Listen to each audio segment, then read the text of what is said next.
Oh, I did. I did find a clip of something interesting. I don't know if it's going to be said interesting because I haven't been able to listen to it, but the topic matter is interesting. Signed a nuclear deal with Saudi Arabia that's going to be very controversial because, according to some experts, it could see the Saudis eventually developing a nuclear weapon. The deal is a commercial agreement for US companies to build nuclear power plants inside Saudi Arabia rather than giving the technology to the country.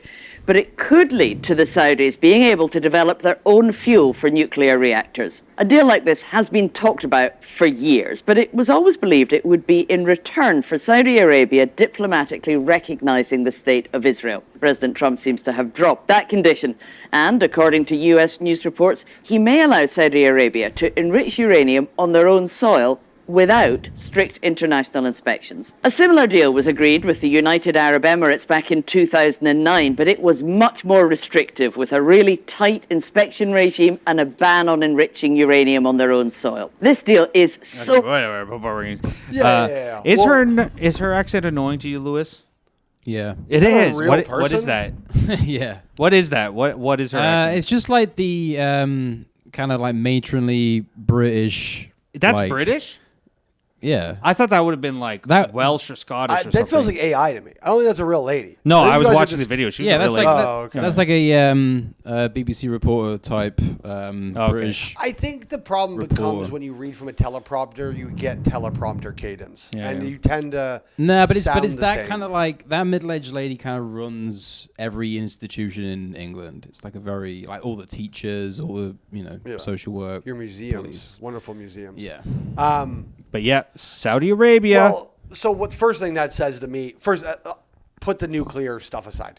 It's all stupid and not real. If any of these countries want a nuclear weapon, they've always and will continue to have Pakistan have them and just be available for purchase. Yeah, this whole Iran's going to develop a weapon. If Iran wanted a nuclear weapon, which they didn't, their literal religious leader who you killed literally put a fatwa on the idea of creating a nuclear weapon. They weren't going to do it. They don't want to do it. And if they did want to do it, they wouldn't spend decades and decades and decades doing it themselves. They would buy one from Pakistan. Same goes for Saudi Arabia. It's the whole developing nuclear weapons thing is fucking stupid and childish. It's a distraction. It's always a distraction. Of course, Iran is an obvious, easy distraction. Now we just really wanted to go knock over Iran on behalf of Israel. But we need nuclear power, though, right? Nuclear power. I'm a Saudi big proponent of nuclear power. But that's kind of my point. Is that like we sort of know the weapons thing is stupid.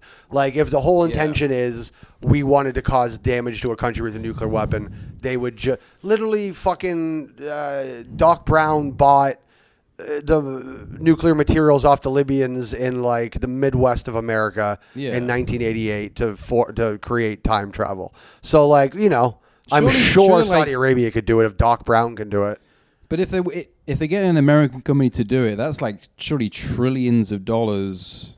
Yeah, it's smart. Yeah, just do it. Yeah. What this actually signals is it seems like a divorce from Israel, right? Because you need your actor in the region. It's interesting. Right? And it's kind of an interesting sign that maybe we're now just going to go full in on Saudi Arabia being sort of the daddy, our daddy of that area. Because for years, Israel's acted on our behalf, and maybe we finally, and because like Trump's the guy to do that finally. They've been out of pocket for a while. And so like. They're like a friend who just like, you're like, no, he's a good guy, but then he just keeps getting drunk and starting fights. And it's like, This sorry, we can't have you around anymore. Everyone hates you. It's like this term has been very difficult to be defensive of Trump in any way, but I actually think history might have to reckon with a few things on it.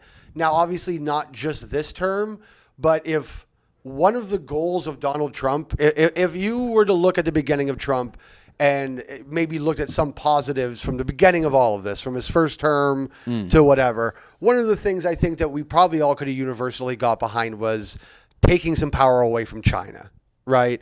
I think ultimately we could all go like, we don't need China to be what China is right now, whatever, right? He was kind of winning the trade war as well.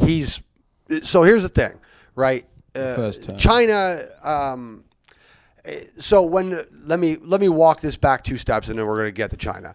This is not breaking news at this point or anything, but a lot of economists have been grappling with this idea, right? That when the Strait of Hormuz was closed, that's 20 million barrels of oil go through there every day. That's 20% of the entire stock of oil in the entire world. Why didn't oil prices go up higher than they did? People expected the prices to go up to about $200 a barrel. At one point, the price actually, while the Strait of Hormuz is closed, goes down below pre-war prices, ultimately, right? So there's a couple of slapdash together explanations for this. The reserves, there's this buffer space, and we're still in the buffer space, but we're long past what the buffers should have provided. Now, one observation was China strategically reduced their oil intake dramatically, which helped balance out the price across the entire globe. So what a lot of us didn't know is that China had about 200 million barrels of oil in their strategic reserves, way more than anybody else. China has been stocking their oil for quite some time now, right?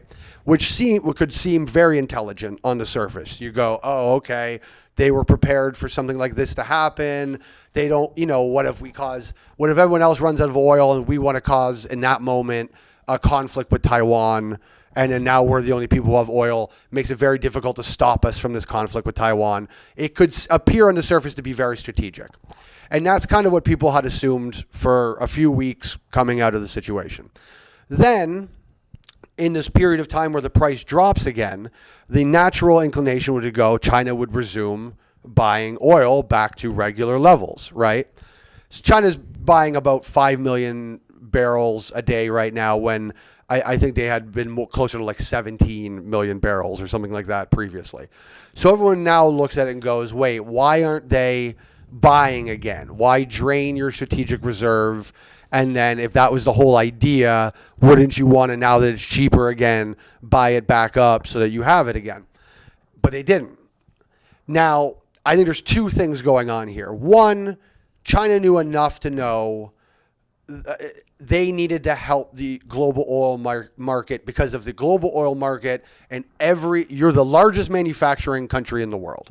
This is why, like, these trade deals that we make with countries, like why I don't trust Carney on the China deal, is because that doesn't actually replace America. America is a consumption economy, and China is a manufacturing economy. You can't replace a consumption economy with a manufacturing economy. That's unless we fundamentally, completely change how our economy operates, which we're not going to do overnight, and we're not doing.